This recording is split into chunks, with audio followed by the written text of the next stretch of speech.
How's my voice? My voice always sounds very strange when I speak. Yeah, it's always like this when you hear it on the telephone. So this isn't being, today isn't being streamed. Yesterday was. Also today. Yeah, everybody.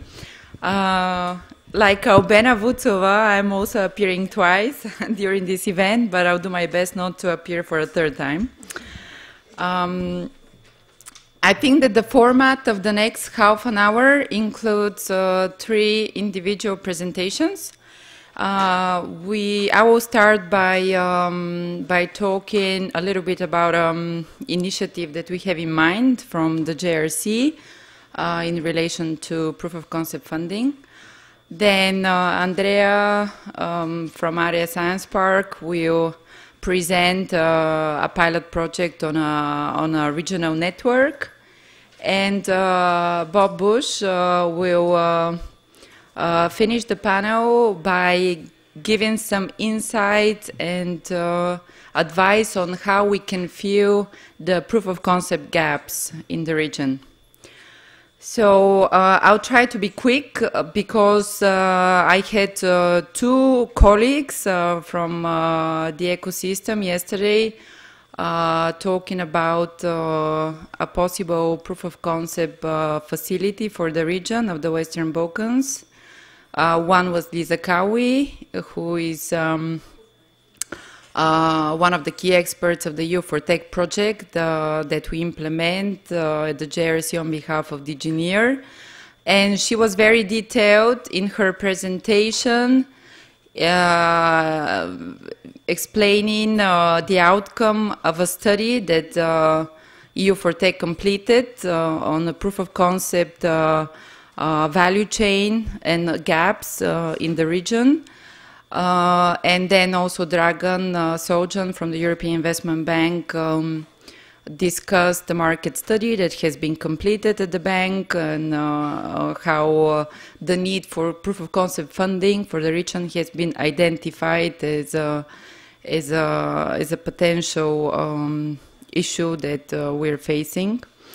And the purpose of my talk really is to recap some of those observations and discuss the policy side of this, and to really open this theme for discussion during the next panel, which we'll have after this one, when we'll have representatives of the states from the Western Balkans sitting here and hopefully sharing with us their thoughts in terms of what will work in their view in the region and what type of policy support they can benefit from, so that we can hopefully devise an instrument or a tool that can be of adding value to everyone. I'm not going to extensively talk about what is a proof of concept. I think by now everyone has a very good idea. Just to recap, the way I like to explain the proof of concept gap is that when you imagine where the research funds stop is not where private investment starts during the commercialization value chain. So you have a gap, and this gap can be narrow or it can be very wide. And I want to refer to a comment from the colleague from the ERC. Yesterday she mentioned that they've supported a lot of projects, but they were falling right in the middle of the gap or the valley of death. And from my experience here, I would like to note that proof of concept often the gap cannot be closed by one single initiative or one single project or funding stream.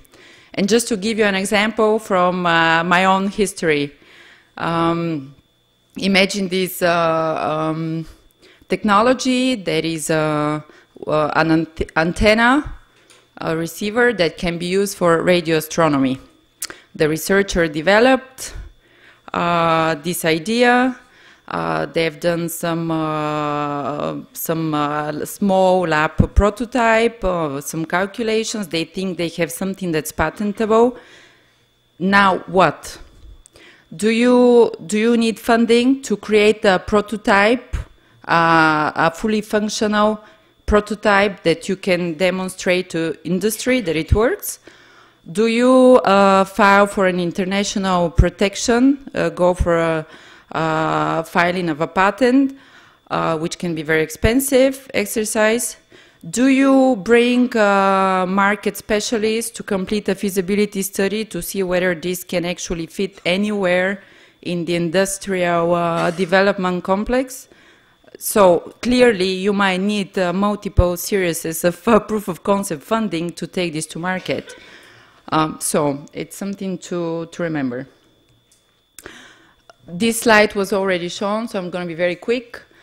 The key takeaway message here is that EDIF, which Dragan spoke about yesterday in a detail, is a funding facility that exists, that is for the Western Balkan countries. It has equity instruments, guarantees, and lending instruments, but there is nothing at a stage of proof of concept, which is pre-seed. Whether it's in a grant or equity-based, despite of that, there is nothing that is at really upstream the technology transfer value chain. I will just quickly go to this other slide. At the same time, technology transfer, as well as proof of concept facilities across Europe exist. But in theory, the instrument that potentially the Western Balkans might be able to tap into, like INAFIN, is clearly not an option for the Western Balkan countries, because INAFIN is a competitive funding too, and I think in this case a lot of projects from Western Europe will have priority in getting funding, and the Eastern Europe will be a little bit at this moment left behind. So my point here is that technology transfer funding facilities exist, but not for the Western Balkans, dedicated to the Western Balkans. In the Western Balkans we have dedicated funding, but it doesn't cover technology transfer and proof of concept. So there is a gap. So what we were thinking of proposing possibly, and this will all depend on, of course, availability of funding from DGNIR, was a scheme, funding facility, possibly on a regional basis, that can be, one scenario will be that it gets implemented as a technical assistance by the European Investment Bank, or maybe a combination of structures. That's what we also want to discuss here today. And we thought of structuring this in the following way. So DGNIR provides funding, possibly AIB implements, with the participation of an evaluation panel, which will include local and international experts in the subject matter, a steering committee with a representative of each of the Western Balkan states, and possible idea of utilizing co-financing from business angels or local investors. Also, we thought that there's already some experience in the area, like in Serbia and Croatia, that can be deployed so that there are mentorship opportunities and opportunities to transfer the knowledge within the region. And the ultimate beneficiaries would be publicly funded research organizations, universities, SMEs, basically both academia and industry. What are the objectives of this? Well, clearly to help, maybe not to close the whole gap, but to help to close the gap, meaning to take projects to the next technology readiness level stage. And also to increase the capacity of the researchers to create commercialization strategies, to basically give the researchers know-how to also encourage knowledge exchange among not only technology transfer practitioners, but also researchers and SMEs within the region. That's one of the reasons why we want to do this on a regional basis. Of course, the other advantage will be the opportunity to deploy that on economies of scale, if you like, stage or concept, and to ultimately ensure that innovations from the region can be given the opportunity to make it to the market, not just for economic, but at the end of the day also for social benefits. So what we are thinking of discussing with you today are the same more or less parameters that Lisa Cowie mentioned yesterday. Clearly, how would that facility look in terms of a structure? We think that there is a value-adding component if this is centrally managed. Whether it will be a grant-based scheme or maybe with some convertible elements, possibly even equity-based, is yet to be determined. The whole trend within the European Commission is to move away from grants-oriented culture, and generally we are also thinking of being more proactive in terms of trying to get extra leverage from the private sector and also the relevant know-how that comes with it. For example, if we involve business angels in this initiative. The size of the contributions can vary clearly. Typically, proof of concept, financial support can start from as little as 5,000 euros and go as far as to 300,000, depending on the nature of the technology. But we're thinking that something between 20,000 and up to not more than 100,000 in some very, very rare cases is what really reflects the market reality. And again, if I'm to share experience from my past at Oxford, the average size of a deal at a proof of concept level was around £25,000, 30,000 euros. And the highest amount of funding that's been attributed to a single project was £250,000. But that was, I think, happened once or twice. And it was a very particular technology. It's actually a very now successful spin-out called Oxford Nanopores, where they had to create actually a prototype that can demonstrate the DNA sequencing process, which you can imagine is not very cheap to build. What type of activities should this facility cover? Clearly, typical proof of concept activities. We don't need to repeat them again and again, but there might be also a component for intellectual property protection. In this brief report that I wrote, and you have access to it, I've outlined some of the current state of the art in the proof of concept space. Very often proof of concept funds don't fund patent filing, for example, but that is because universities, research organizations usually have patent budget that can go for this activity. And here this might be, well, a little bit of an issue, so it's something that can be considered. And then the other typical activities like prototype development and access to equipment and laboratories for the creation of a technical feasibility or demonstration activities, and market analysis, etc., etc.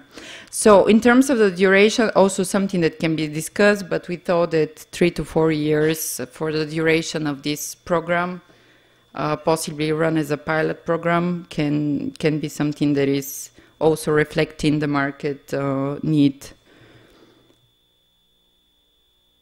This proposed instrument also can operate in harmony with some of the existing actions that that are taking place at the moment in the region. For example, the EU4Tech project, which aims to, one of the aims of this project is to also identify what we call pockets of excellence in the Western Balkans. So we'll have very clear idea which are the organizations and universities that are well positioned to absorb or to provide pipeline for this proposed facility.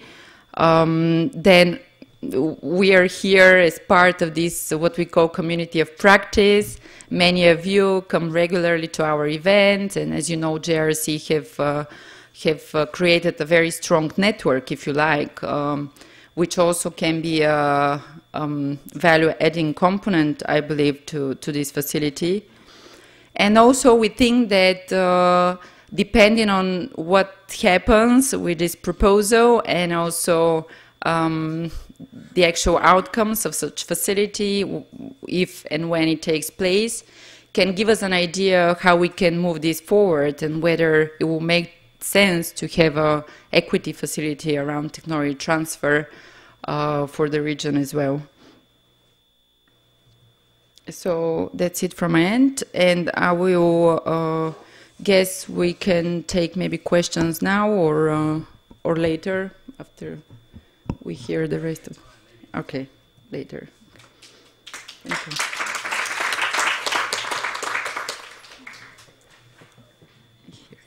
This one is mine. It's me. It's my turn now. Yeah, you are, but do you know where is your slide? Yeah, this yeah, one? this one. This one. Okay. Yeah. Oh, you know how to do that. Yeah.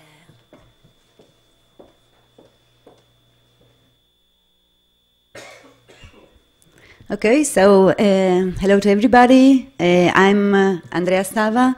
I'm working here in Area Science Park as a project manager, and I'm glad that I was given the opportunity this morning to talk about an initiative that we are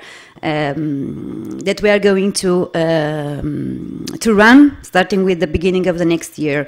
So actually it is a project that we submitted to the Adrian Cooperation Program last year, and it was financed. We are under negotiation now, but we are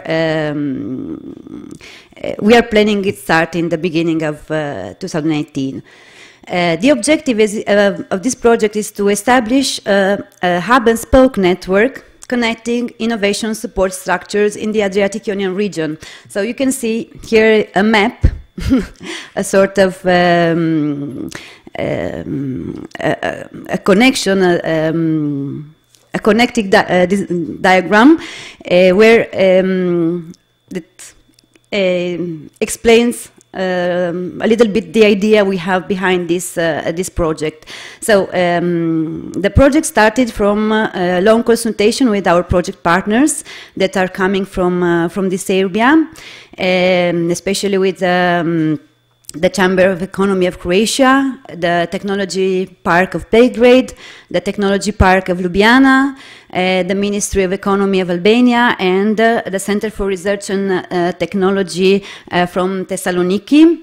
And we also have some associated partners that are the Ministry of Science of Montenegro, the Ministry of Economy of Croatia, and the Central European Initiative, and also the support of the Italian Ministry of Foreign Affairs.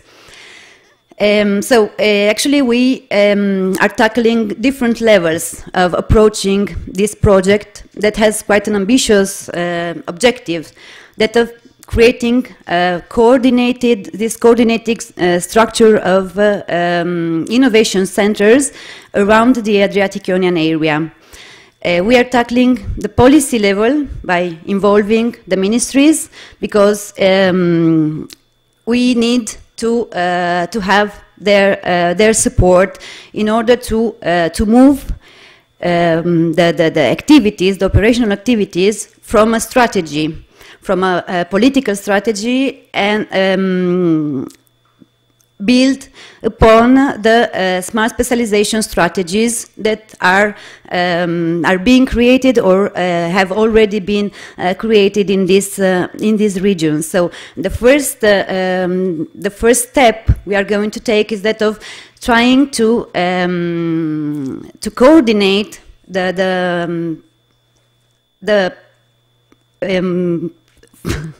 sorry.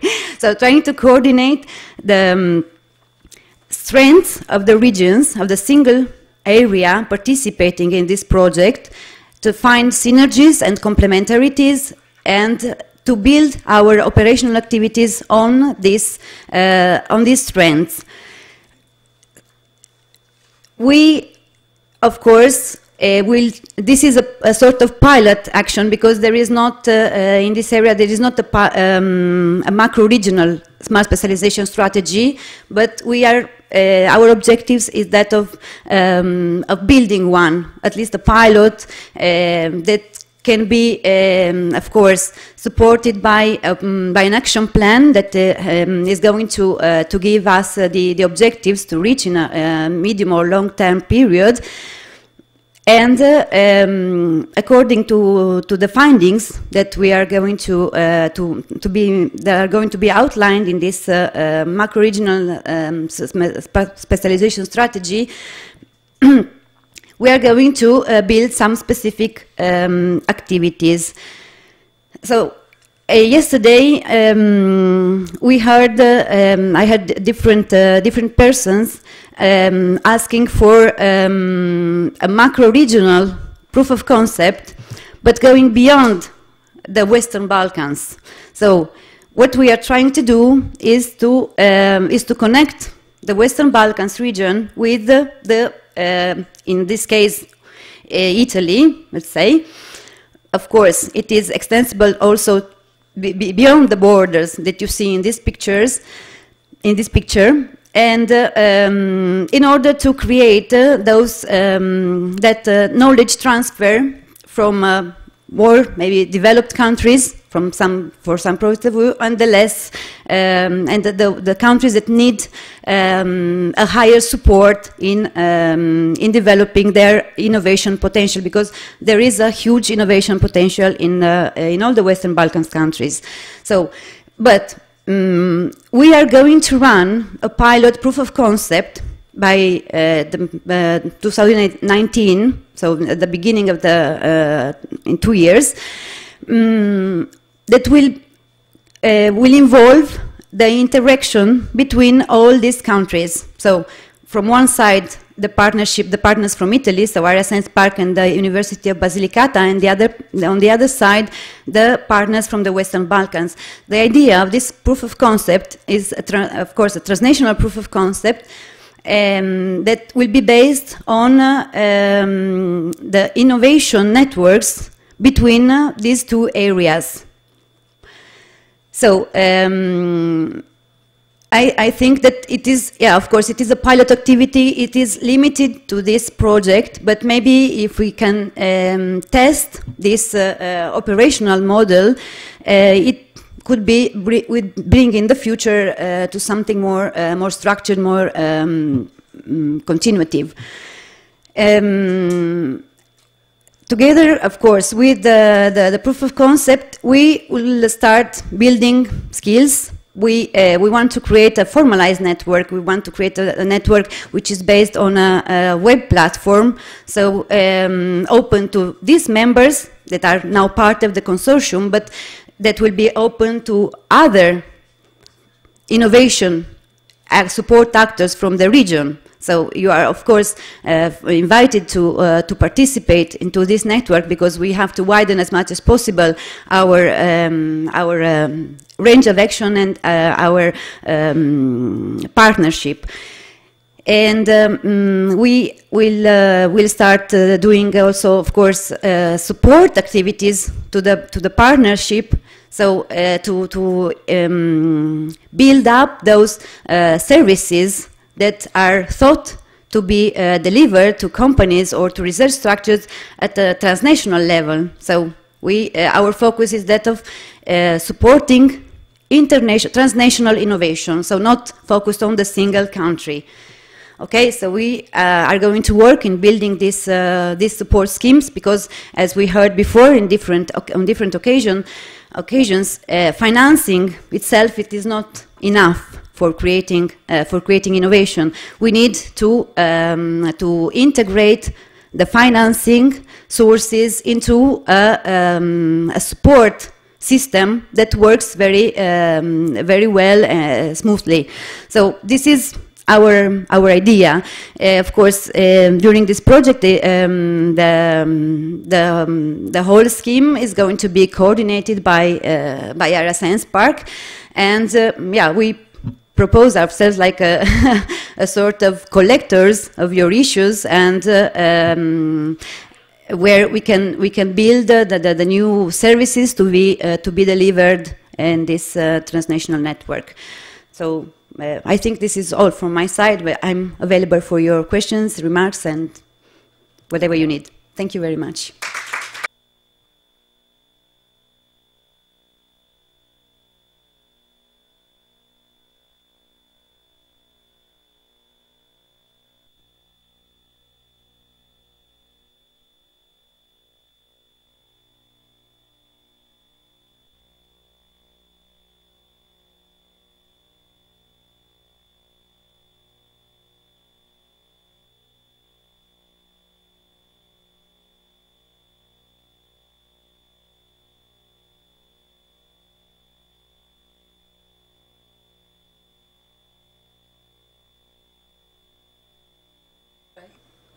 Good afternoon. Oh, great. I'm Robert Bush. I'm an American living in Germany for the last few years, and we have taken an interest in investing in Southeastern Europe. Elena and her team has asked me to provide you with a bit of an investor's perspective on how to fill the proof of concept gap in the region. I think in order to do that, I'd like to reframe the problem. I know we've spent a lot of time today and yesterday talking about this proof of concept gap. But if I reframe the problem from a demand side perspective, I think you actually have to understand innovation types. There are three types of innovation. One is sustaining innovation, which is where you replace old products with new and better ones, the Samsung X, the iPad 5, right? This is the level of proof is relatively straightforward and easy. You're looking for demand, you're looking for revenue, you look for the cost of production, and you hope that the branding strategy creates long-term branding value, and the likelihood of investability for sustaining types of innovation is quite high. The second type of innovation is the efficiency-driven type of innovation, where you're looking to produce more with less money, less time, less resources, less intermediaries, right? And the sample key metrics are primarily about margin improvement. It could be about shortening the sales cycle. And the likelihood of investability is reasonably high, let's call it moderate. Not quite as high as the Samsung X, but still pretty high, right? The third general type of innovation, which is where I believe most of the researchers and the research institutes and PROs like to spend most of their time, at least I hope so, is what is called market creation innovation. And that is when you're seeking to create a new industry that appeals to a burgeoning but growing audience. And the level of proof is quite high. It's quite hard. It often entails the development of base technologies and core science. The sample key metrics from the research world is are peer citations, right? How patents and the likelihood of investability is even more challenging. As we think about the demand side perspective, we not only have to then think about these three types of innovation, but we have to think about how these different innovation types create different impacts, which also appeal to different investor types. And by that I mean, so with sustaining innovation, you have financial impact, you have economic and social impact, and you have what investors would be most interested. The financial impact of sustaining innovation, typically it's relatively low risk for moderate to high return. And every euro or dollar that is earned in that business often generates to the investor a 5 multiple, 5 times that earning, sometimes 10 even more times. We have businesses that for every dollar of earnings can get 20, 30, some unbelievable valuations, as I'm sure you're aware of. But from an economic and social impact perspective, it's relatively concentrated, right? Now, I like that as an investor because I put my money in something that is sustaining, it's making money for me, but probably not so much for those that have not invested in that business. The growth mainly accrues to the individual companies and to the shareholders that have invested in that particular business. And investors really like that because they get all the return for it. But the economic and social impact is generally not as positive as others would like. On the efficiency-driven innovation side, the financial impact from a risk-return perspective, it's usually generally low to moderate risk for low to moderate return, right? And the economic and social impact is usually about rationalizing that business or rationalizing that industry. And the fallout from that also is not, from an economic and social impact perspective, often very positive. It means oftentimes losing jobs displacement. It means outsourcing. And investors like that business as well. And if you've been fortunate to invest in that company or that industry that's going through this rationalizing exercise because of efficiency-driven innovation, you can do quite well. You can make quite a bit of money. But again, that's not the sweet spot for where many of you are interested in the research side. So now let's look a little bit more at the market-creating innovation type. Now that, on a risk-return perspective, it's undetermined risk, but the potential for very high return. But the economic and social impact is quite high. It's transformative, even. New supply networks are developed. New distribution channels are created. And despite the potential for high return, because of the undeterminability of that risk, you have only a few investor types that are willing to invest in that space. So as we dig deeper, looking at the demand side part of this perspective, we find, in our humble view, that it's really not a funding gap problem. What we call it is a knowledge gap problem. And I frame it as a knowledge gap problem because one of the things, and I've spent a lot of time now, by the grace of the European Commission and Lena and her team, going and meeting with researchers and going to research institutes and making my way through the Balkans. And what I found is, generally find, and this is not always the case, but it is often the case, is that researchers need to better understand the difference between their science and their craft. And I call that the showing versus knowing problem. The showing versus knowing problem is that as a good scientist, you have been taught to think about how things work. You're asked to think about the why questions. Why is this working the way that it is?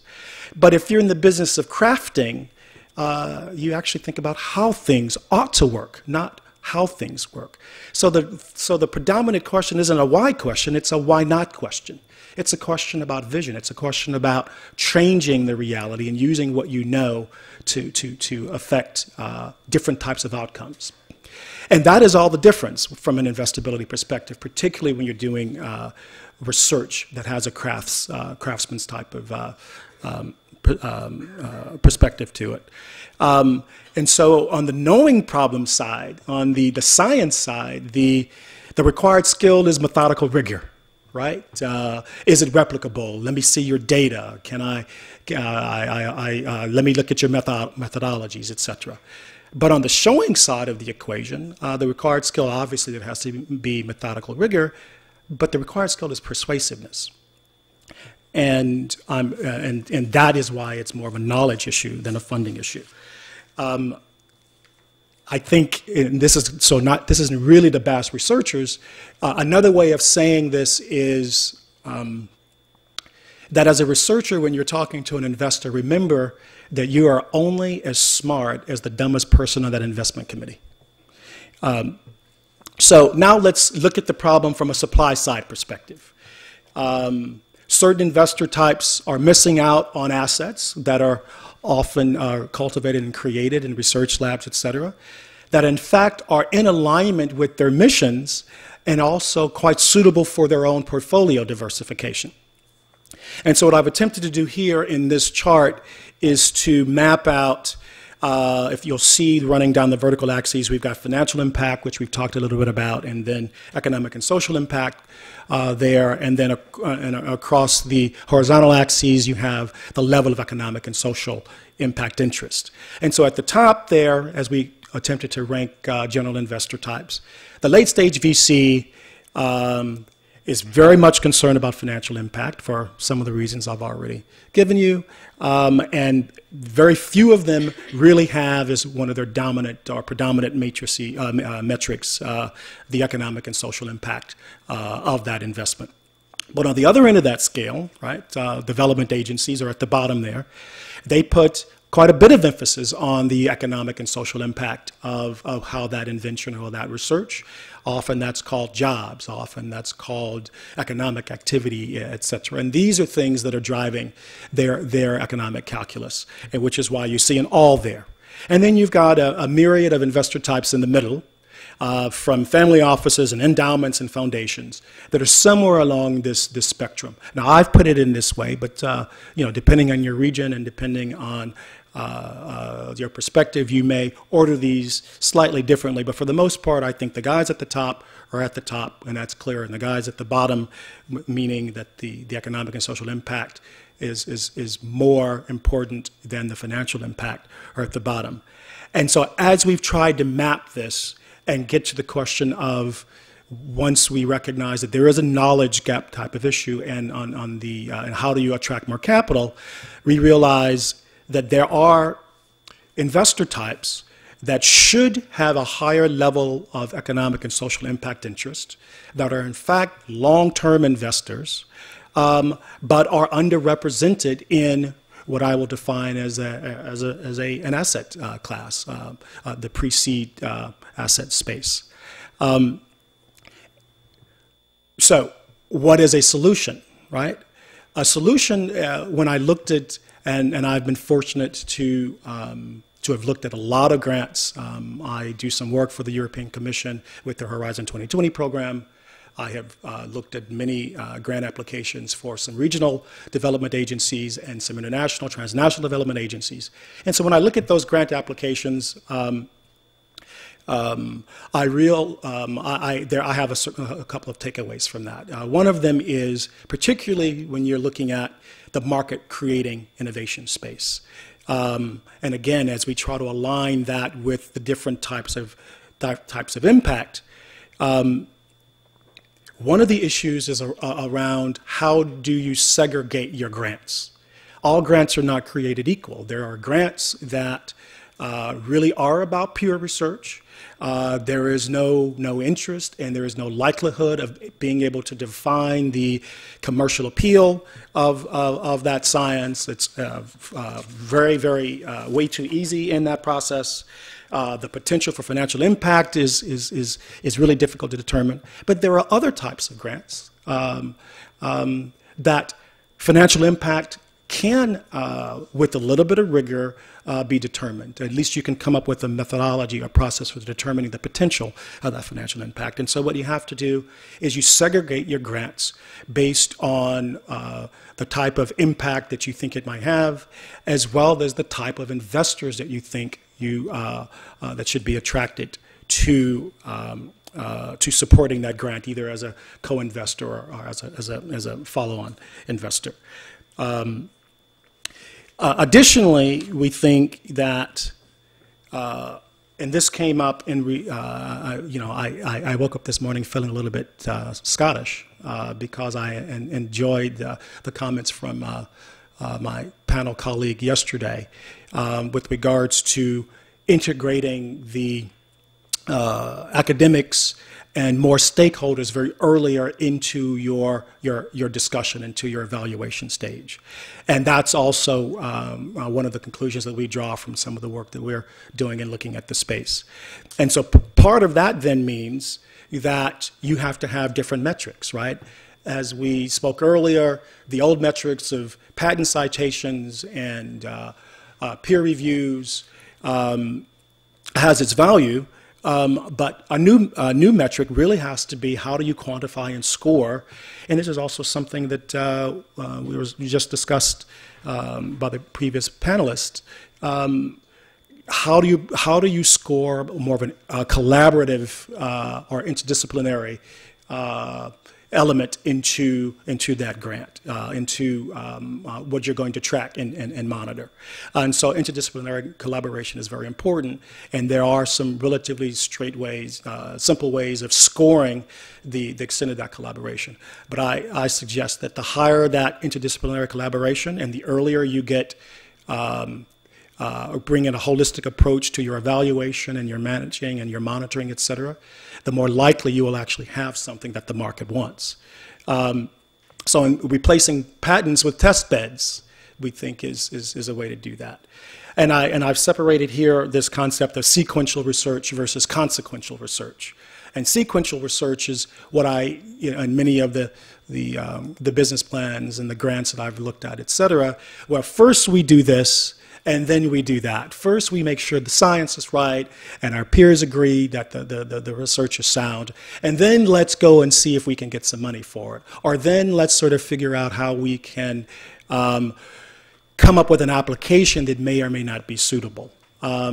We think that the consequential research element to this is more in alignment with having those questions answered much earlier, much more often, not so that it distorts the research, but there is a feedback mechanism, there's a process that allows the market to speak, which may or may not inform the research going forward. Thank you very much. Thank you, Bob. Thank you. We will not have, we are a little bit behind time, so I will invite the next set of panelists to come here, please.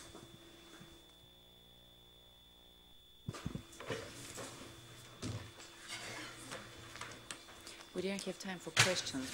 Yeah, we started 15 minutes. Yeah. I think it's because people need to...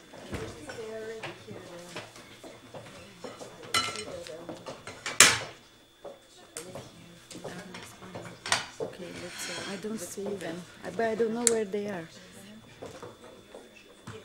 I don't know where they are. Can you see them? No, but she was before. No. But yeah, because one set and then. I cannot see them. Okay, but you can't see them anyway, so.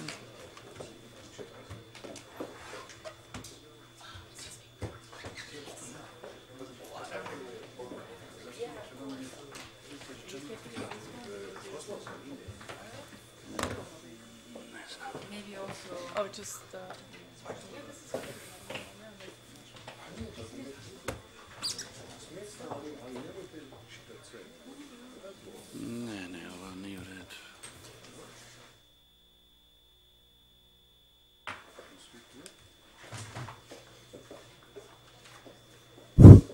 Okay, I think we can start. The panel is here. This final panel is slightly different than the previous ones. We will attempt to have a conversation on regional and local experiences concerning proof of concept. So we will, for the rest of the panel, we will pretend you are not there in front of us. We are talking as a group of friends in a cafe. I would only ask my fellow panelists to try to be brief, because I would prefer to repeat several cycles of questions where you actually get a comparison of what the different experiences from the different countries are. And I would start the panel with a question to all panelists. Introduce yourself briefly, introduce your institution, tell us what is the mission and what are the main activities of your institution and how it relates to proof of concept, and then please stop there. Don't go into details of proof of concept. That's the next round. So I think we should start with Milena here. Okay. Hello everybody. Milena Kostadinovic from the Innovation Fund. Now okay? Okay. Really honored to be here for the first time on GRC workshop.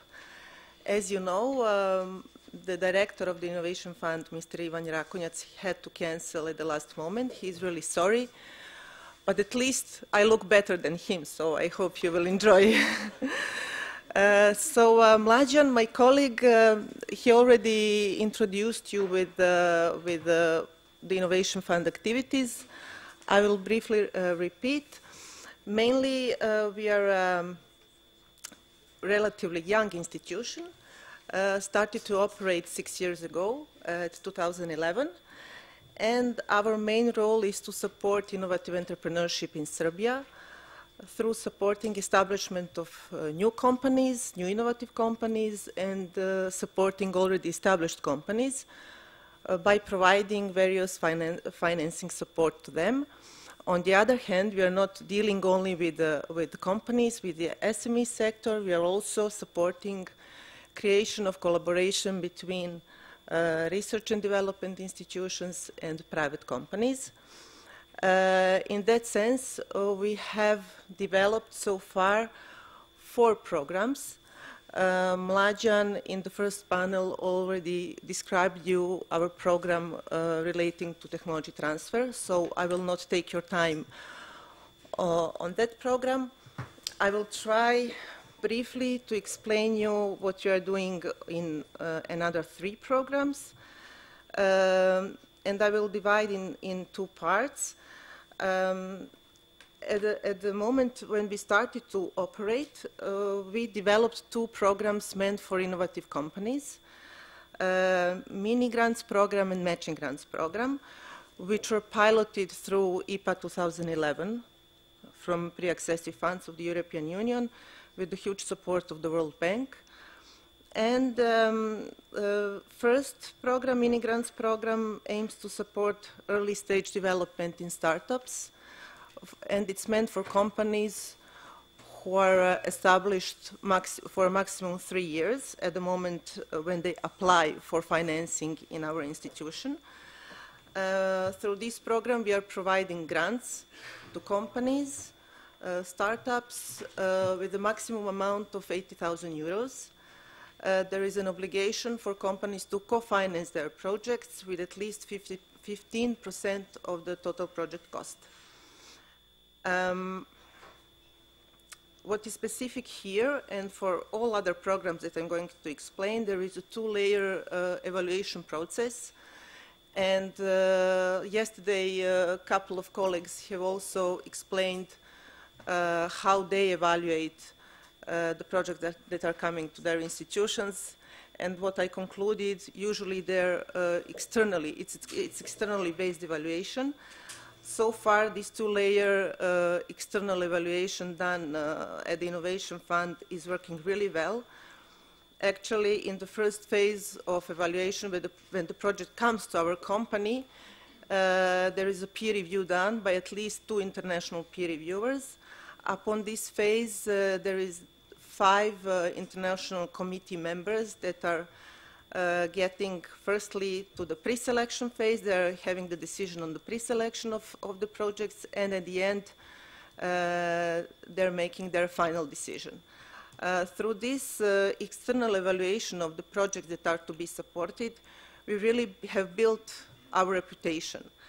And so far, at the beginning, we were really afraid how this will go in Serbia, but there are really good results. I can tell you that the survival rate of the mini grants companies is more than 90%. Let's leave impacts for the second round.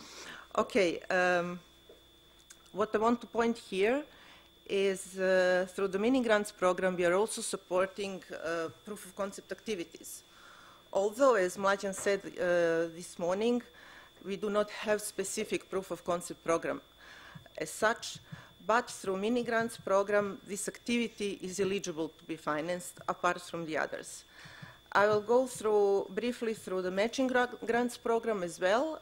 It's a bigger program, also a grant, meant for SMEs who are already established, with the idea to give them support for further development of their, let's say, already existing products, services, of technologies, or to, let's say, establish or develop new products. When we are talking about the matching grants program, we are providing grants for up to 300 euros. There is obligatory co-financing by the applicant or future awardee by the company with at least 30% of the total project cost. When dealing with mini and matching grants programs, we need to fit in with the state aid rules, since these programs are also co-financed at the moment from the state budget. Before they were financed by IPA. Today, we also have some IPA programs which are financed from EU and from the state budget, and that's why we need to fit in with the state aid rules. The third program that I'm going to elaborate a bit is a program which is financing cooperation or joint projects between R&D sector, public R&D sector, and SMEs for development of new product services or technologies, and helping them to develop, to commercialize these types of products. Through the collaborative grant scheme, we are providing grants of up to 300,000 euros, similar as for matching grants. This program is ongoing, is in the implementation phase. It is financed by IPA 2013. This program also covers the activities of proof of concept, but also the later stage of project development. So what I wanted to say, we do not have specific proof of concept program, but in these three that I mentioned, proof of concept activities are eligible to be covered. Yes, I understood. Basically, proof of concept can be funded under any of the existing projects. Including the TTF program. The one that Mlađan spoke about earlier is specifically targeting public research organizations. So now I would like to hear what is the situation and ongoing programs in Macedonia from Katarina Krečeva. Thank you. Good afternoon to you all. Obviously, I'm not Jovan Dasputovski, the director of our fund, as stated in the who is in the program. Please accept on his behalf his regrets for not being here and meeting you all. I'll try to speak from, I work in the Fund for Innovation and Technology Development as a policy officer, but I also have a portfolio of half of the funded projects to monitor, so I'll be speaking from an experience of a policy officer and a monitoring officer. First, to briefly explain of the work of the fund, we are very much following the footsteps of our colleagues from BICRO and Innovation Fund Serbia. So we have very similar funding support instruments for innovation. What is different, maybe to focus on the differences, is that we mainly focus on funding the SMEs, so not the research communities and public research organizations. Our main goal is to provide access to finance for the business sector, for innovation activities, and also raise awareness of the importance of innovation activity in boosting competitiveness. Currently, we have 4 support instruments. The first one is co-financing grants for newly established companies, startups, and spin-offs, which is very much like the mini grants in the Serbian fund. The second instrument is commercialization of innovations, which is similar to the matching grants of the Serbian Fund. However, here, unlike the first instrument that covers activities from proof of concept to ready to market, under the commercialization instrument, we fund activities from technology readiness level prototype to ready to market. And this is in theory, on paper. However, we do have project finance under this instrument who are from proof of concept to ready to market. And I'll elaborate more on the reasons why later in the discussion. Then we have two instruments that are not yet piloted, but are in a phase of preparation, late phase of preparation. That is an instrument for technology extension, which is not technology transfer, so technology extension. And a fourth instrument, which is support of establishing operation and investment of accelerators. What is interesting about the Macedonian Fund is that we are funded by a loan from the World Bank, and the initial, when programming of the project, the initial idea was to start with an accelerator instrument. However, because this was a more complex instrument and we did not have similar examples in the region, we decided to first to pilot the first two instruments for which we already had positive, like lessons learned and positive examples in Croatia and Serbia. So we now have 36 funded projects so far. We were established in 2013 and started with operational work from 2014. And our future plan is to extend the instrument for support, so to cover more cycles of the innovation process, and also maybe cover financing of the public research institutions, which we are still in a phase of analysis.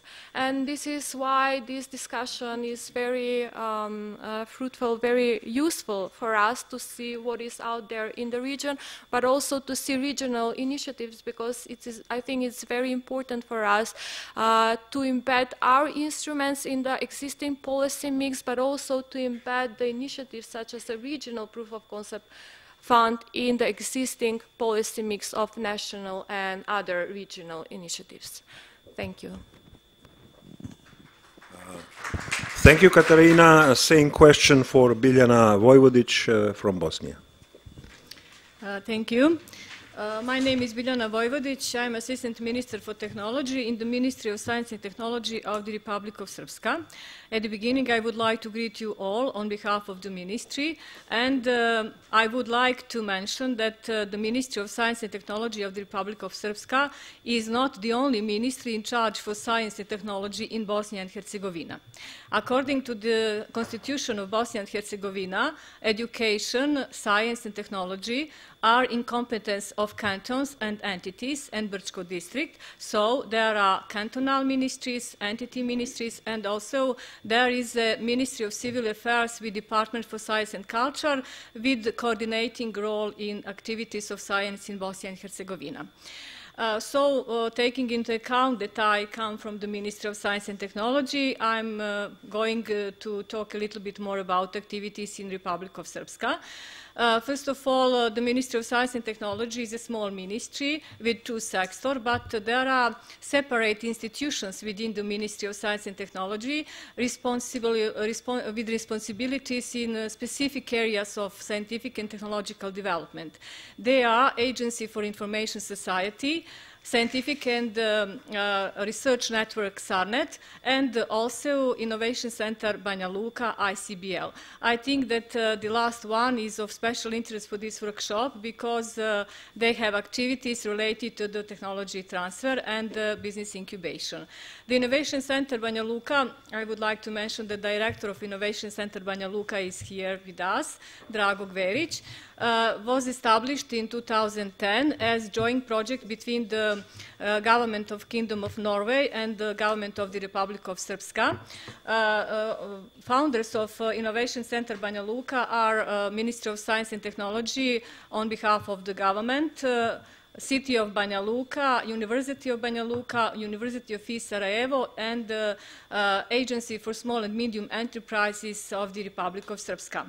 ICBL provides incubation and business development services, market-oriented and professional consulting, as well informal training courses. Maybe we can see numbers, ICBL in numbers.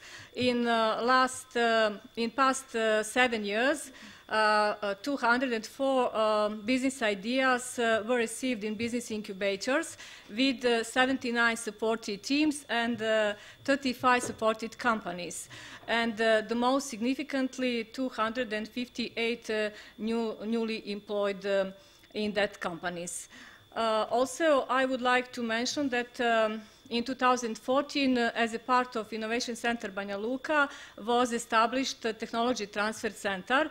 It is a result of the NORBAS project, which was implemented by the Norwegian University of Science and Technology and the University of Banja Luka. Maybe I would like also to mention Technology Transfer Center at University of Banja Luka, which was established in 2017 by transforming University Entrepreneurship Center, which was founded in 2019. Also, there are BIT Center Tuzla, established in 2008. Most of the companies are startup companies, and BIT Center Tuzla cooperates with University of Tuzla, especially with Faculty of Electrical Engineering. And also, I would like to mention Intera Technology Park Mostar. This foundation was established in 2011. The mission is supporting the development of economic process in the region of Herzegovina. I think at the beginning it related to the proof of concept. It is very important to mention the project accelerator. Republic Agency for Small and Medium Enterprises of the Republic of Srpska is one of the partner projects in that project, and we accept that participation at this project should be enabled as better cooperation between SMEs and venture capital funds. And maybe I just would like at the end to mention that the new strategy of scientific and technological development of the Republic of Srpska until 2021 was adopted in April this year, and we identified the main strategic goals.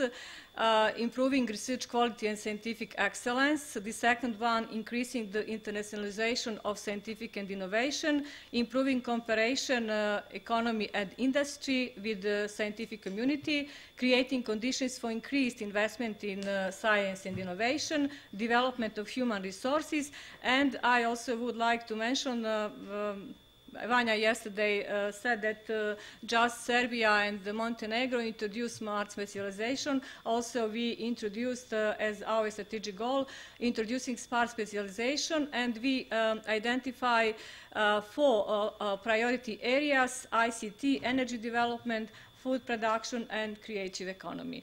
I think that this is enough for Okay, thank you. And now first word from Darko Petrušić from the Ministry of Science of Montenegro. Thank you. I'd like to greet you all on behalf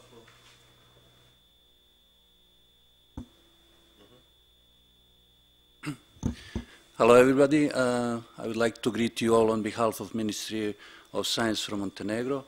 My name is Darko Petrušić. I'm Director General. I have the PhD in computer science. Basically, I will focus on proof of concept.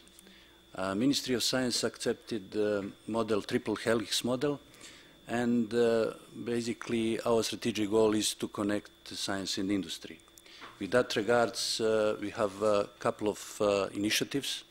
One is a project, HERIC project, Higher Education for Innovation and Competitiveness, where we are funding projects in proof of concept, pilot project as well, and also prototypes. Also, through IPA pre-accession funds, we fund projects that are connecting higher education, science, and industry. And also we started building our science technology park, and we have our entrepreneurial innovation center in Nikšić, where also we have pre-incubation, and basically that is support for proof of concept. So it is important to distinguish between proof of concept, prototype, and pilot. Often they overlap, and all those projects have one or more components of these stages of development of the product or services. And what is important is on technology readiness level, we realize that on national level we really have to support and help creating proof of concept because these international funds, they basically only accept technology readiness level 6 and above for funding. So proof of concept is very important for us to support and to strengthen that connection between science, industry, of course, including academia in this triple helix model. I will talk specifically about projects in our second part of this discussion because not all of the projects that we fund and support fell into a category of proof of concept. Some of them are technology transfer. So on this occasion, I would really like to concentrate on this proof of concept stage. Thank you for now. Thank you, Darko. And last but not least, Jeta Zagragia from Kosovo. No. Good afternoon, everyone. Thanks for still being here, and thanks to all the previous speakers and the audience members for making this a fun and thought-provoking workshop. Thank you to Mr. Giancarlo Carati and the GRC for the invitation, which I must say came as a little bit of a surprise since I've been rather critical of the approach to innovation coming from a private sector. And this has been a refreshing and I've been pleasantly surprised to hear all the initiatives and actually collaborative tools that have been initiated in the entire region. So I am Jeta Zagragia. I come from Kosovo.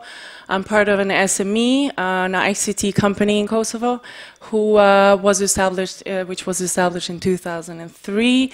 And the main specialty, we specialize in ICT consulting, software development and testing, telecommunication and networking solutions.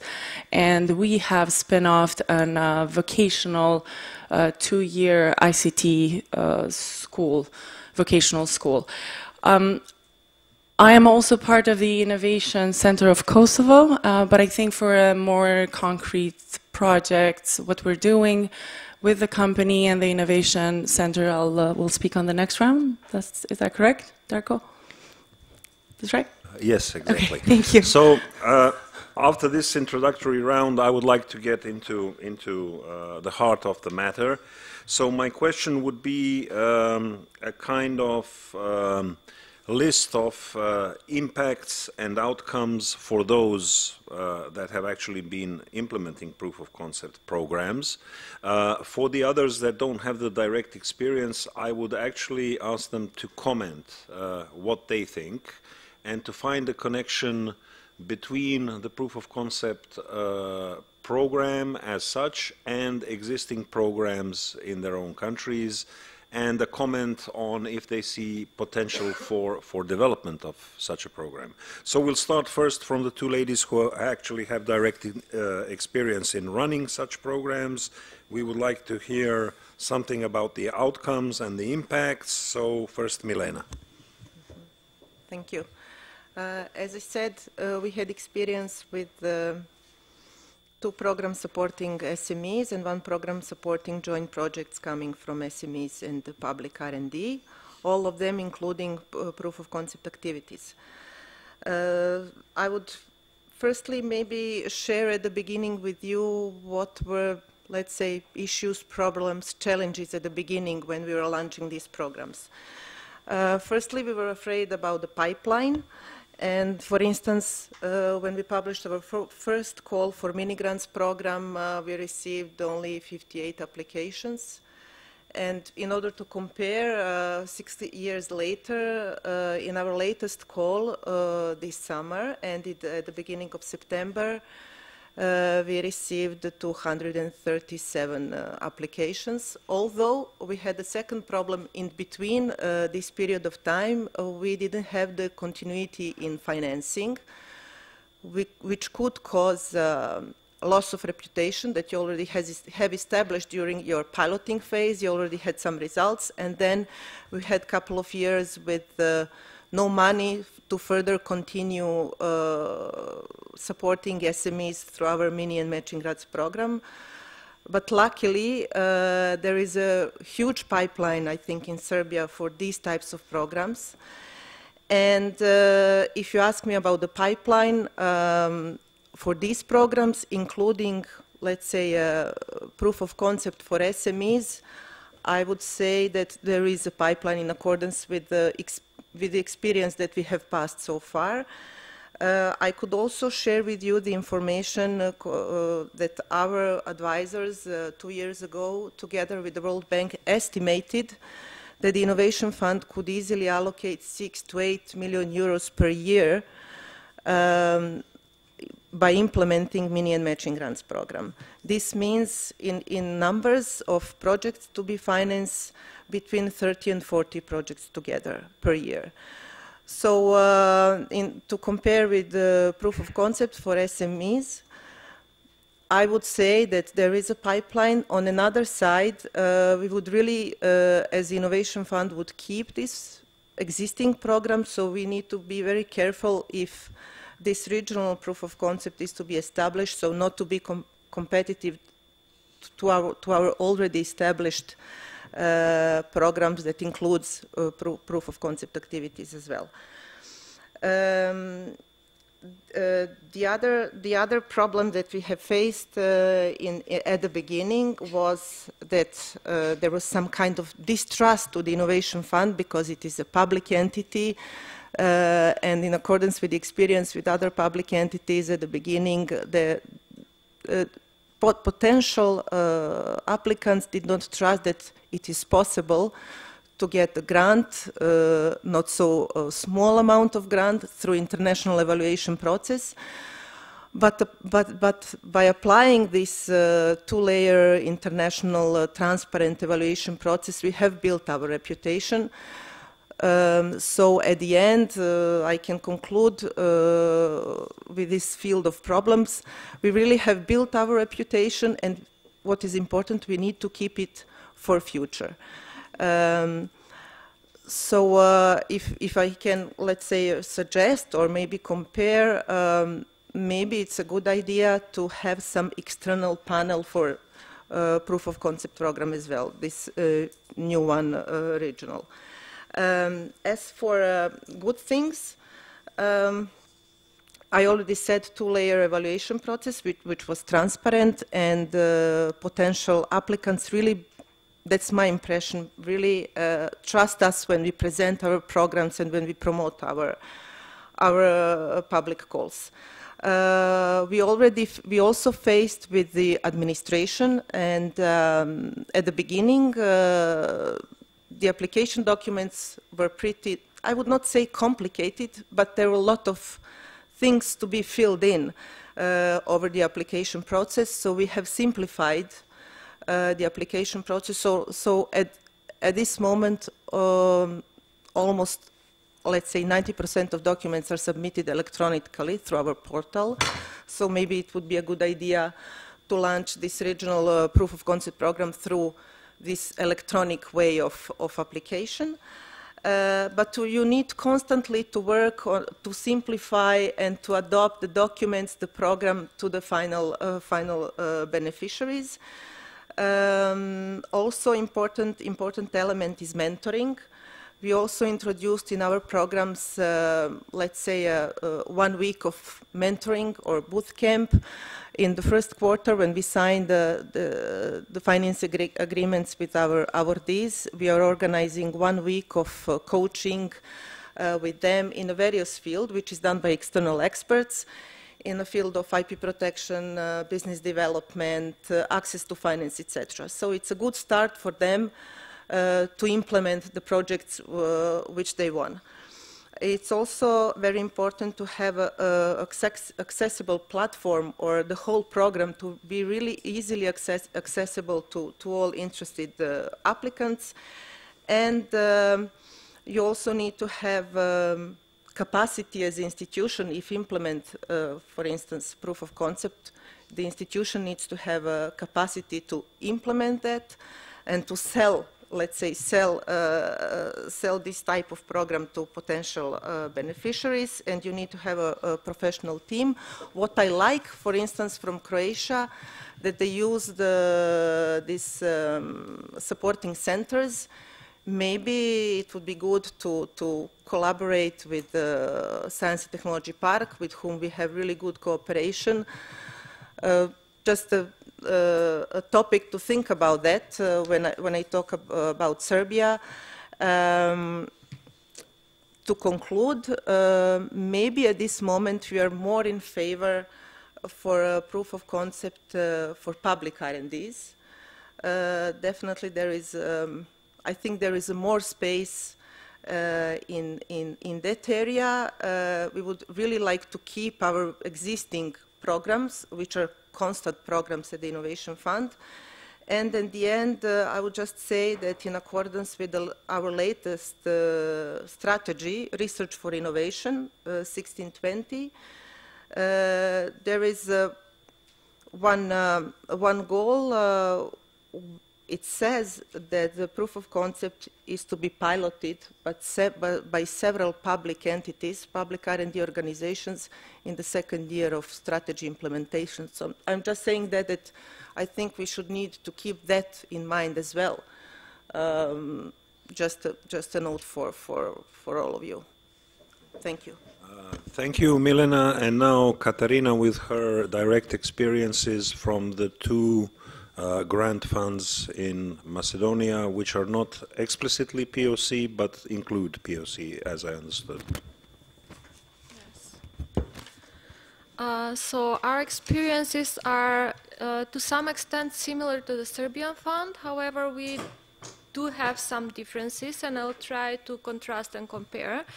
First of all, I think about the positive, to start with the positive note, the Fund for Innovation in Macedonia pretty much was a pioneer in the innovation ecosystem. So when we appeared as an institution, there were only few other infrastructural entities within the innovation system that supported innovation, and these were mostly accelerator programs, incubators, etc.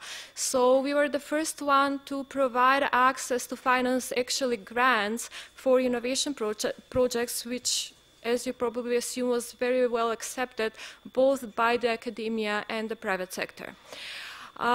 Secondly, I would like to put an emphasis on the rising awareness, because from the beginning, when we started launching the instruments, we struggled with uninformed audiences. So, for example, we had to elaborate on what innovation is, what are the TRL levels, how to include the customers in the R&D process, etc., etc. Now we find much more informed and even better than us informed audience than at the beginning of the process, because now they know that there is money and they need to do the work in order to get to the funds. Unlike the Serbian fund, we do struggle with the pipeline because during the 3 calls that we opened so far, we had more funds to give than we have allocated. And I think that this shows that it might have been smarter to start with an accelerator program, which could have created this or contributed towards the pipeline. But we also find that there are insufficient funds in R&D in the academic in the academia, in the academic sector, RDI. So this is also something to think about when we discuss an instrument for proof of concept in the public research institutions. Therefore, we are also very much interested in the example of Bikro Hamak about the support agencies, and we are working on developing a new instrument for technical assistance, because as for now we do provide technical assistance to our beneficiaries, but we do not provide technical assistance to potential applicants. So we would like to extend this sort of technical assistance to everyone, and not just for the funds of the fund, but to all available funds, regional, European, etc., etc. So we strengthen the capacities both of the academia and the private sector to access funding. So this would be the other issue that we are working on, and we would like to use the international experience to strengthen the capacities of the local consultants network in future. One thing that I'm also noticing as a monitoring officer is that currently we have such monitoring procedures that burden the beneficiaries, and instead of support we sort of impose more administrative supervision, which I think that it can grow in something more supportive and more in a manner of business support than in a manner of control and supervision. But here we have to work on the capacities of the institutions and of the monitoring officers, and equip well the institutions with people who are experienced in the business sector and to know how to work with the startups, because especially not well-established companies, but startups are struggling sometimes with very basic issues of running a business.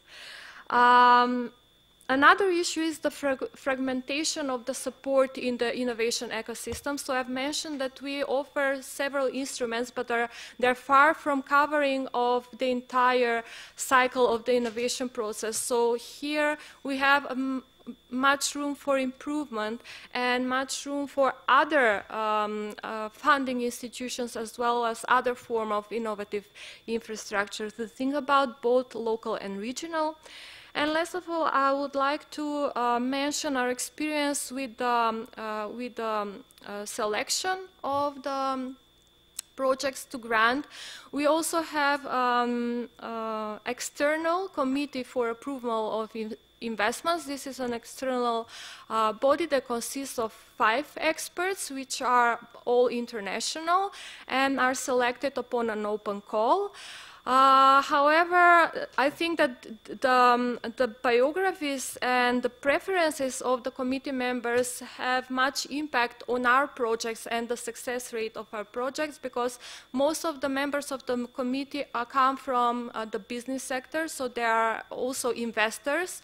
Very few of them come from the academia. So when they select, although our instruments are open for proof of concept originating from the academia and proof of concept originating from the business sector, I can note, and this is not based on an analysis but on impression, I must say, I can note that they are leaning towards their favoring projects who originate from, based on proof of concept originating from a business sector. So very much oriented to the market.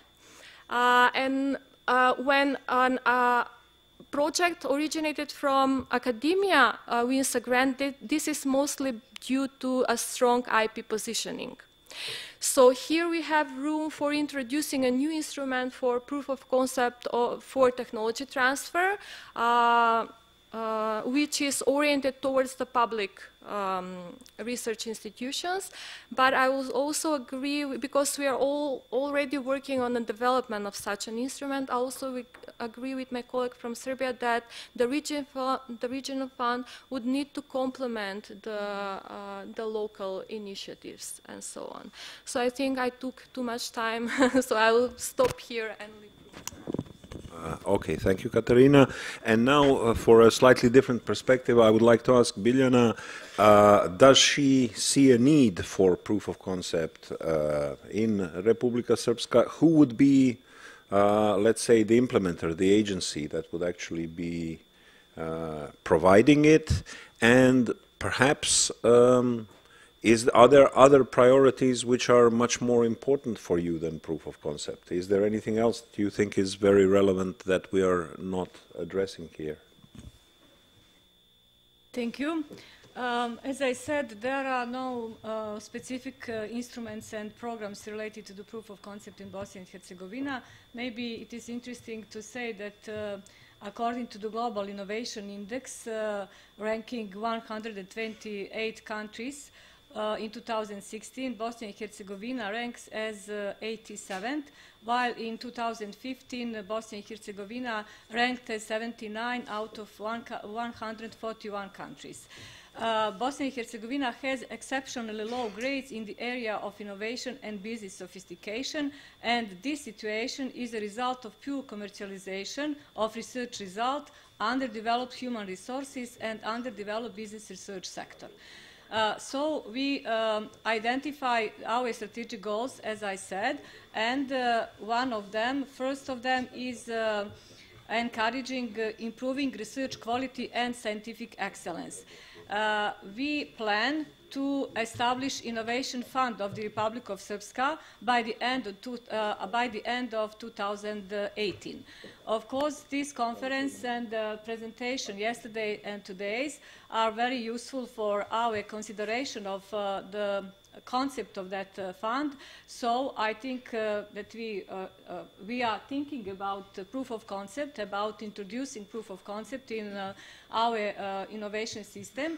And I think that there are some organizations which will be capable for implementing or for piloting some of proof of concept. Maybe Innovation Center Banja Luka, as I mentioned earlier, is institution which will be capable for these activities.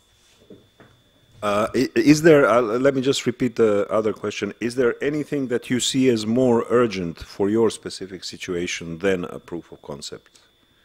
Is it funding for research? Is it something completely different?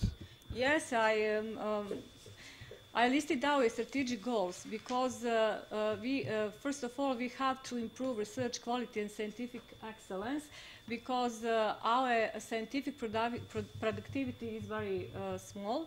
So our strategic goals is also establishment of Center for Scientific and Innovation besides the Fund of Research. Okay, that answers my questions. And now a question for Darko. How would you rate the priority, the need for a proof of concept scheme in Montenegro?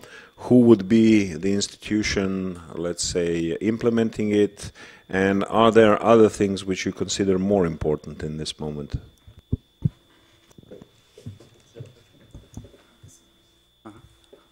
Okay. I think that this is very important question, and definitely proof of concept is something that really should be supported. And I can say now example, for example, from HERIC project that I mentioned before. We have 28 applications in first call and 18 applications in second call. And obviously, we did not support all of them. We have an international evaluation. And basically, some of them really have proof of concept level. And I will go through those projects just as an example. And obviously, if we have had more funds, definitely we could really invest it in high-quality projects. We can talk now about that specifically and with examples, practical examples, because most of those projects are nearing the end.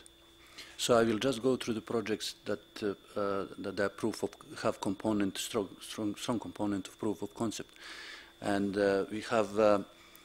we select them in priority areas. Priority areas are energy, agriculture and food, ICT, medicine and health, sustainable development, tourism, new materials, products and services. So first project, big project that we support is project BioICT, Center of Excellence in Bioinformatics. This is pilot project in itself, but it is supported with 3.4 million euros, and duration is started in June 2014 and will be completed in May 2018. We gave them 1 year extension, and within this project we have a lot of proof of concept activities and pilots. So basically we have already have some results, patents, and by the end of the projects we expect some level of commercialization. So next project that we supported is project new ICT comprehensive sensing. This is par excellence example of proof of concept because they developed a really good product, but next stage will be piloting. They spent quite a bit of time to develop proof of concept, and they are very successful. That algorithm is proven to be of high quality. They won some awards with scientific papers, and this grant amount for this project was 372,000 euros and will be completed by the end of this year. Next project is Project Lovchen. Basically, it is surveillance of invasive and native mosquito vectors and pathogens in Montenegro, but this is all of these projects are international, and they have two component, academia component and small and medium enterprises. They have to participate. So basically, this is in line with triple helix model, and also they develop some. They have one patent, and also they develop a special liquid for protection from mosquitoes. So our focus on all of these projects is that they have some practical product or service, and some of them, as I mentioned, previous project is pure proof of concept. Next project is Sustainable Marina. This project is kind of it is not really proof of concept, but what focus of this project is applying, promoting the concept of sustainable development of marina in Bar. Basically, they will have implemented ISO standards, Blue Flag, Golden Anchor. So it is process innovation and technology transfer, I would say, and to some degree proof of concept, because with this approach, which is already successful, can be implemented in all marinas in Montenegro. And the next project is LAMS. It is lighting activity monitoring system at Lovchen Mountain. This is pure example how we exploit our geographic position and something that nature gave us. This is one of 3 places in Europe where is the highest level of lighting discharge. So we implement a monitoring station, 3 stations on Lovchen, and we are capturing lighting activities and then putting in them databases, analyzing them. There is a lot of companies that are interested in this project. It's quite innovative. And next one is Telemont EKG, EKG. It is development, validation, application of telemedicine system Telemont EKG test for fast detection of heart diseases in Montenegro. This project came as a pilot, and through this project we build a prototype. It is practical evaluation of this product was done in Montenegro. It is international effort, and small companies already created, and they are basically going on the market. So this is one example of the project that has a practical result at the end. And through all those projects are financed through HERIC project.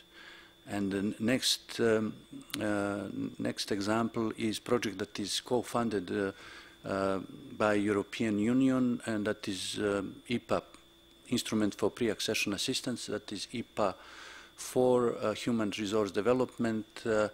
It is a collaboration between higher education, science and industry, and the project that I use as an example is experimental farming of Great Mediterranean scallop. that project run for 1 year or 15 months. It will be completed by the end of the year. So basically, they have some experimental farming of scallops from idea to implementation, so that we can call it proof of concept through pilot, through trying to near the commercialization level. So I really like to show practical examples of our investment and what we are doing, and we already have good results. We have quite a lot of experience now. Those projects help us to understand what we have in the country, what potentials, and where we should go further on. And definitely we have to invest in proof of concept and as a first step towards creating products and services for commercialization and strengthening collaboration between science and industry, of course with help of government and strong involvement of academia. As I mentioned, that is a triple helix model which is implemented in practice. I just focus on proof of concept because there is so many other projects, but this is something that I would like to share with you, practical examples. Thank you. Can I ask you a provocative question?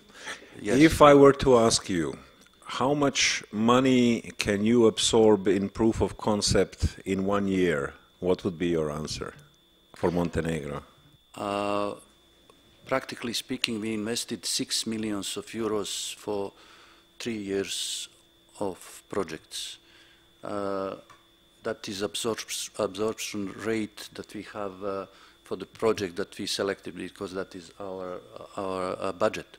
But as I mentioned, on first stage we had 28 applications on HERIC project, just on HERIC project, 28 applications. In second round we had 18 applications, so 46. Out of them we choose 9. So basically absorption rate is quite high. We basically could invest with high risk. We really, I can say, we could easily finance 10 more projects with confidence, but we didn't have a budget at that time. And also, when you're doing this kind of investment, which is first time, then you really have to think about risk. You're not going really big investment. But now we are confident and we can easily invest more than 10 million in those proof of concept. But I have to tell you that one of the conditions to apply for those projects is that you have 2 academic institutions working together with at least 1 international partner and 1 small and medium enterprise, just to make sure that projects really are serious projects, that people are committed, and that is the best examples that we have forward. From IPA projects, we had that those projects are much smaller. The funds are up to 25,000. They have shorter the limit span, so time limit. So it is more difficult to produce something really say strong project. But it is very good as a proof of concept. Those smaller funds are very good for. Thank you. Thank you, Darko. Jeta, same question for you. Do you see a need for proof of concept in Kosovo? Who would be the implementing institution? Can you actually estimate absorption capacity annual? I come from a private company, so I think it's, well, I can only assume, but it wouldn't be my place to speak of the institutions in Kosovo, because I would say it's us. Give us all the funds. And since we're talking about this, I would share an experience of us as a private company that have benefited from donor funding, and we've created a strategic alliance with other private colleges. One private college one incubation center, a few ICT companies, and one vocational school that will provide, in effort to close this innovation gap and increase the skills, skills that can be applicable for the workplace. We have tailored a solution that will tackle this issue that's immediate in the market in two major ways. One is offering concrete skills through vocational training and specialized skills, and the other one through offering self-employment opportunities through incubation and excubation. This is a project which was funded by a donor in Kosovo, which not necessarily to an international donor, I mean. It is intended to start in the first quarter of 2018 and will last for about 36 months. So I think this has been, through incubation, we hope to provide an engaging environment for commercialization of viable business ideas. And incubation will provide pre-incubation, incubation, and virtual incubation. And all the prospective entrepreneurs will receive financing and mentorship, coaching, and other similar services. On the other side, through excubation, will involve the prospective parties and employees in the existing corporate settings or other companies within the strategic alliance or other institution to support further research and development and spin-offs of these marketable ideas and projects through direct investment and mentoring as well.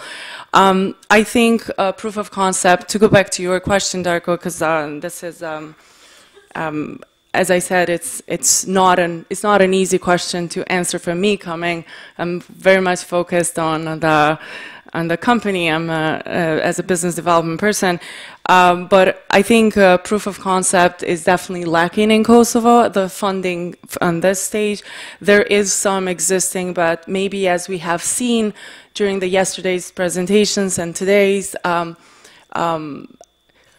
Kosovo has not been the major receiver of most of those funds or isn't even a target. So I think there is a huge observation potential, knowing that half of the population of Kosovo is under 25-year-old and 70% is under 70% is under 35 years old. So there's a lot of young entrepreneur mindset, and there are a lot of ideas that are being generated in the market that needs a little bit of push, and then will grow in the region, hopefully. Okay, thank you. I would like to open the floor for questions, and I would just ask all the panel members to think of their final message, one sentence, what they consider most important or most problematic for the development of a regional PoC fund. In the meantime, if there are any questions from the audience.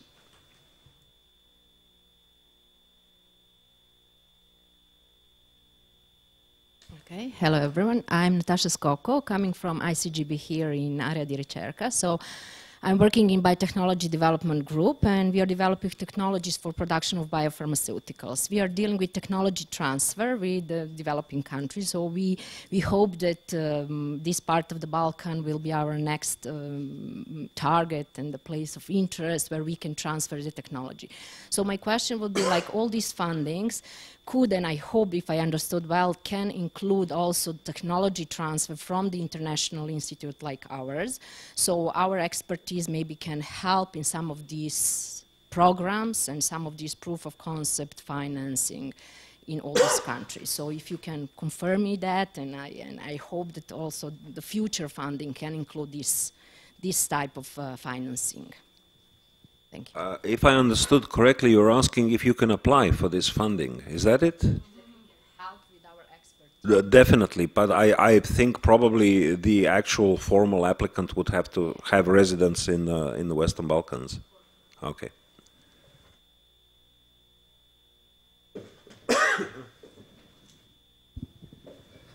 Hello, everybody. My name is Driar Telshone. I come from Kosovo. First of all, thanks to Mr. Giancarlo Carati for the organization of this wonderful event and for the right topic to treat here. My question is, first, I have a couple of questions actually for you, Dragan, and for Elena and Andrea from the previous presentations, if I may, because we were not allowed to ask at that time. So first of all, as we have said before, there is huge demand in the Western Balkan countries, especially I can speak about Kosovo. I am a researcher and professor, and there is nothing when it comes to proof of concept funds. So I think stemming from this huge demand, I think that the initiatives such as the one that Elena has presented is of significant importance. And I have not seen anything yet regarding proof of concept in Kosovo, where researchers can actually have instruments in order to apply science for innovation projects and then commercialization. So we see many initiatives regarding SMEs and, as Bob said, regarding the so-called easy innovations, but nothing in terms of creative market innovations and the so-called hard innovations. So therefore, I think that there is a huge demand for that, and initiatives such as the one from the JRC are very welcome. I have, however, a couple of questions for Elena. So she mentioned that the fund will be, the PoC scheme will be primarily targeted towards private research, public research organizations and the SMEs and the entrepreneurs. My question is, what about private research organizations? And when will this scheme start? This is my second question. And I hope it will start as soon as possible. And how do you, how are you planning to streamline it, and what kind of help do you need from the local actors? The second question goes for Andrea from the Area Science Park. Again, a very interesting project and initiative. However, I didn't see any partner from Kosovo in that project. I can inform you that at Reinvest College, we are already part of a project for macro-Ionian, Adriatic Ionian region. And that project is called Sunbeam, and we're the only partner from Kosovo. So we can be part of the macro region, Adriatic Ionian region. So what are the options and possibilities to include a partner from Kosovo in that project? And the final question goes for Dragan. We have seen European investment banks in many initiatives in Kosovo, but only supporting the companies such as market companies and supply chain, grocery stores. But we have seen nothing from EIB regarding PoC and funding for research and innovation. What are your plans regarding that, and what can you commit here in that perspective? Thank you so much.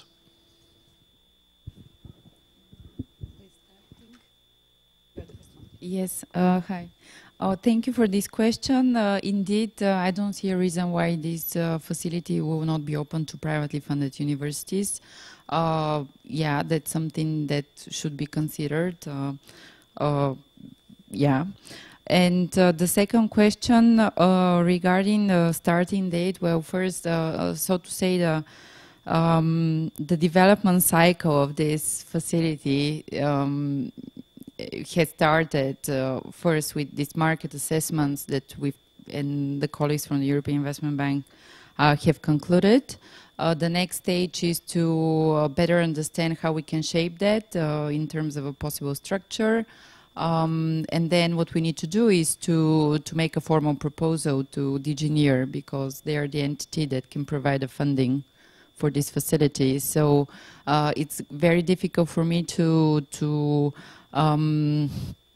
how would I say, to provide a timeline for this, and I think that it's in our interest to start as soon as possible, but knowing the process that we need to go through, I see that probably taking place as early as late 2018, not before. But maybe I'm wrong. If Giancarlo wants to correct me here, I'll let him.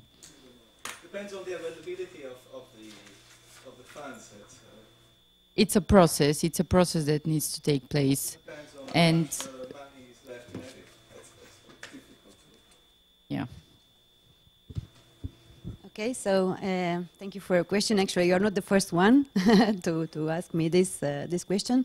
The project I presented before was set up on a very small partnership, which was built upon experiences and collaborations we already had ongoing with those partners.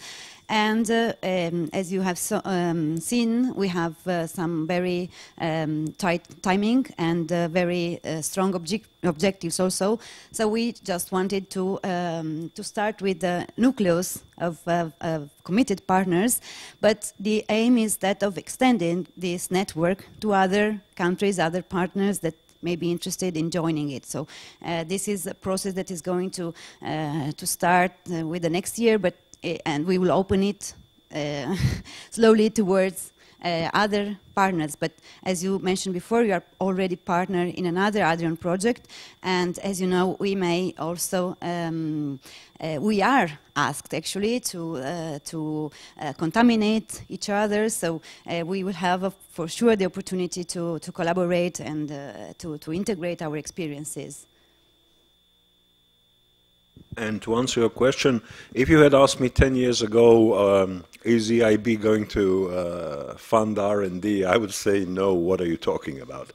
But things are changing. On the first day I arrived at EIB, which was about 2 years ago, I was told, oh, and do you know that we employ an ichthyopathologist, which is a fish doctor in translation, and this guy provides opinions on investments in fisheries. So there are now experts from very diverse areas working on investment. But EIB is still a bank. It is, as opposed to various schemes we have discussed, self-sustainable. And being self-sustainable means that EIB provides loans, not grants. So any grant technical assistant is funded by EU taxpayers' money and is coming from the European Commission. EIB is there engaged only in the role of a trusted administrator. Next question, if there's any.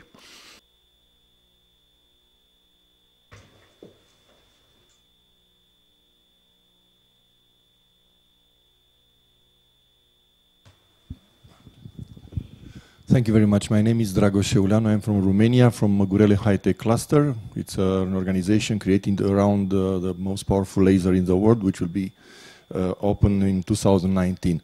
I had the feeling that we discuss, it is good that we discuss about research and development, but I had the feeling that we discuss as a separate activity than a business activity. What I see is that advanced science is a huge opportunity for business, even for small and medium enterprises, and we have to put them together. The Commission started to operate in this way in the last few years, and it's very, very good. Maybe we may open the discussion in this direction for future, because if we are looking about applications, we have to go together, research and business. The second aspect is regarding, and this is another question, is regarding to public procurement. We are discussing about innovation, it's fantastic, but it's so difficult to buy innovation in our Europe because the regulations are so difficult in this respect that even a former commissioner said after 7 years, she said, I lost my time, I couldn't do something to change the procedures. Maybe we shall work together in this direction to make more easy to buy research, to buy results of research, in fact, by the small and medium enterprise. Otherwise, we shall have good results. United States will continue to be in front of us China will come very soon, and Japan is there. Also, South Korea. Thank you very much.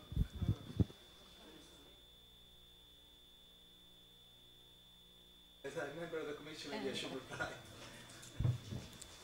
Do you have a... Okay. Yeah, I'm coming from the back, from the real. I think these are very, very good questions. I guess that the Framework Program 9 will be much more about innovation, linking more innovation to research. There is an initiative now to set up the Innovation Council, a sort of European Research Council, but for innovation. So this goes very much in line. Now, public procurement is an enormous source of financial.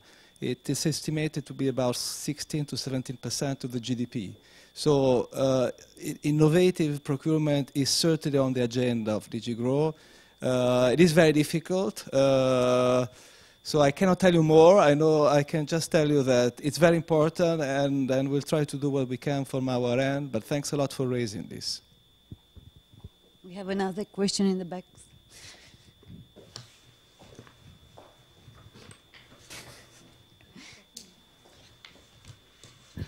Andrea, thank you very much. I'm from Romania also, so in fact it seems that even if we didn't speak at the panel, we are trying to speak from behind. In fact, I appreciate a lot the seminar. It is an excellent workshop, and we thank the organizers. We attending beautiful presentations. If you ask me, I liked very much the 3 persons one. And I want to have a question, and I want to put a question, it's something for Giancarlo, having in mind that he will speak after that.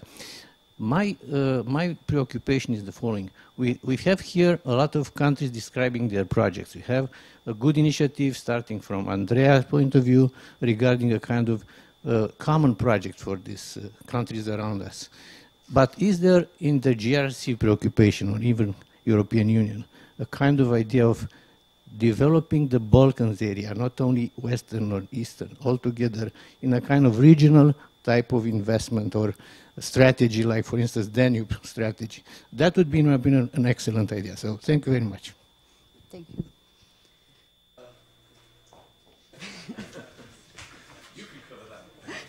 I'm also doing sports. So.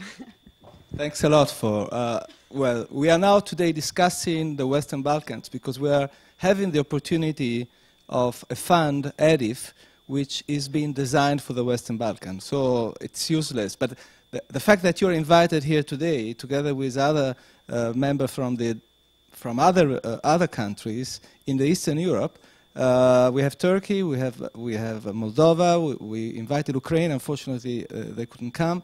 But for us, it's very important to not to keep the Western Balkans within a limited subset, but also to enlarge it to a region. Now, having, I think we discussed yesterday already the possibility to have several instruments aligned together.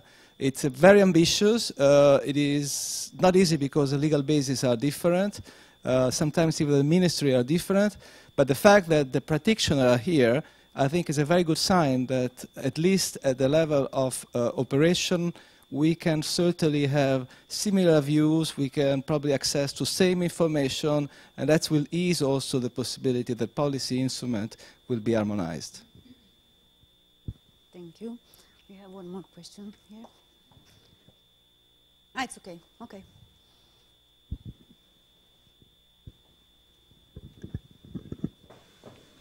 Okay, if that's all, I wish to thank you, and I would ask our panelists to say goodbye by providing one short sentence of advice or motivational speech or bringing attention to problems that they see in this regional scheme. So let's go in the order we started.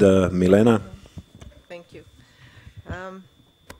In general, I think proof of concept program could be very useful for the region, but still talking about Serbia, the programs that already exist, so not to have a competing program, so to make some complementary program when I'm talking about SMEs. Maybe for Serbia, I'm not sure, but maybe to be more focused on public R&Ds in proof of concept. I think we should answer as soon as possible to Lisa's questions that she raised yesterday. I think it would be very important to have a very simple way to apply if this all becomes to work. I'm kind of not scared, but thinking if this program is ongoing in parallel for SMEs and public R&D, what would be eligibility criteria over there? I'm a little bit concerned in case of Serbia whether there would be a pipeline if public R&Ds would be our focus. Evaluation process to be centralized, as Mlađan said today, to be international. I don't know whether two-layer process or not, but definitely to be external. And to have, the institutions need to have a capacity and motivation and to be professional enough to implement this. Technical assistance component, I think it's very, very important, firstly, to transfer knowledge to companies and teams which are to be implemented through which this program is to be implemented, and then within the country to organize monitoring for the implementation team and also for future awardees. That's all. I think it's good enough. Thank you. Thank you, Katarina.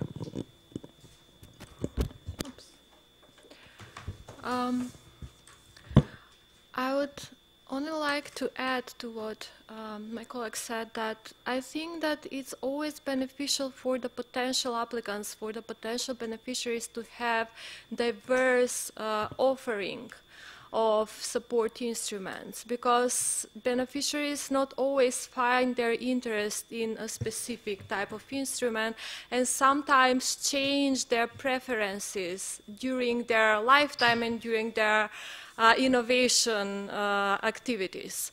However, I would second what my colleague said, that this needs to be, like the regional proof of concept instrument needs to be addressed also from a holistic perspective, to see the already available instruments of support and their performance, both local, regional, and European.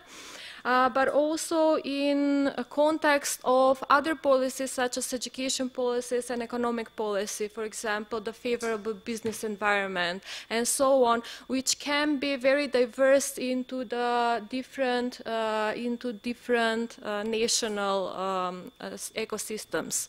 And here we have, in the region, we will have European member states and also accession countries. So sometimes regulative may be changing, and when designing this instrument and the technical issues, let's say, not just policy issues, this process will be demanding from this diverse standpoint.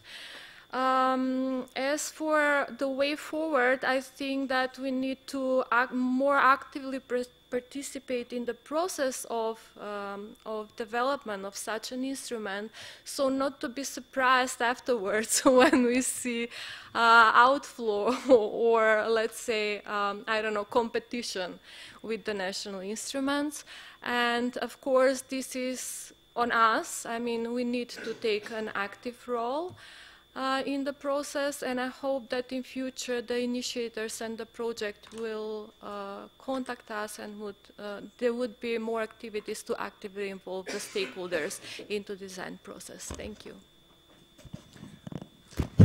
Yes, this is the idea of this workshop. Anyway, any final thoughts from you, Biljana?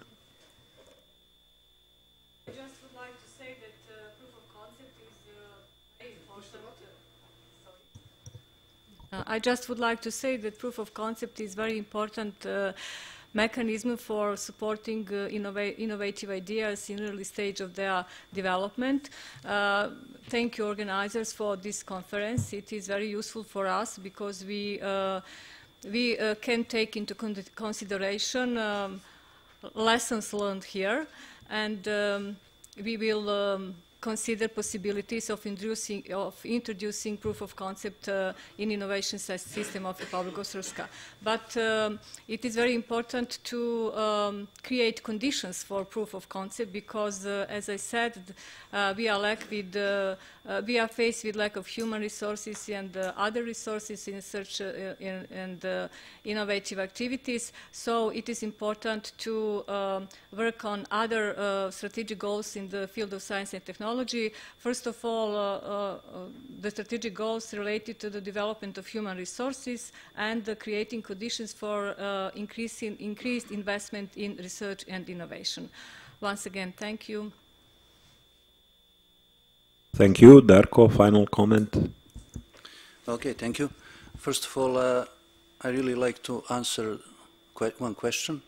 I think all questions should be answered, and with regards to the lady that asked about pharmaceutical industry. Yeah, I'm answering your question.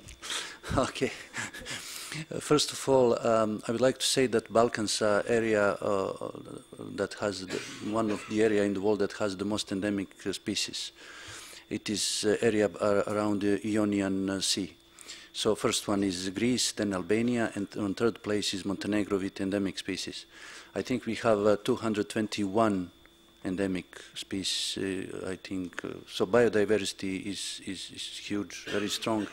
But our pharmaceutical industry is not that exploiting on the level that we would like to have. Therefore, we encourage you to establish collaboration, and we would like to have strong influence of academia and small and companies from abroad. As I said, in our project that we set up, we encourage collaboration with international companies, and also we have strong relationship here with Area Park. They build a business plan for our science technology park, and we are now involved in the project regional smart specialization strategy that was talk about that a lot. So we are very happy with that collaboration, and hopefully we will extend it further.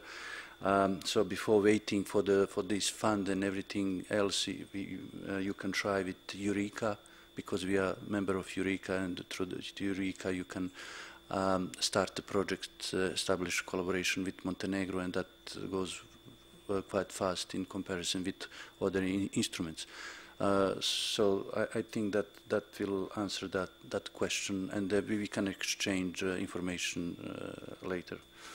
Also, with regards to administration, I would like to mention HERIC project was funded through the loan from World Bank, and we followed and we are still following World Bank rules, and it is much faster than go through European rules, through IPA projects in comparison. So it is a lot has to be done in terms of administration to simplify, to make it easier, to respond much faster, because in science and industry and technology especially, time is an essence, and it's very important to reply on time, actually, to support the project on time, because technology is driven by not only by finance but also timing. Timing is everything. To answer now real question that everybody was asked from this panel about proof of concept fund, I would probably suggest to expand that to proof of concept pilots and prototypes to be included in funding, because that will increase success rate of the fund, and also help it to be more sustainable in the future. It is not like one round of funding and then you see success rate is quite low, and then of course you have to do something. So basically, if we go through all of these three steps, it's a three-step rocket, I would say. Proof of concept, pilot, and the prototype. That might be something that will be the most suitable for the region. Obviously, it is needed, and only question is whether we will have available funds and how big those funds will be, and of course it will be competitive. So that's all from me, and thank you for your patience, and I'm glad that that I came here on this occasion, and thank you for invitation. Thank you. Jeta, famous last words. One sentence, inspirational. Let's get some lunch. Thank you.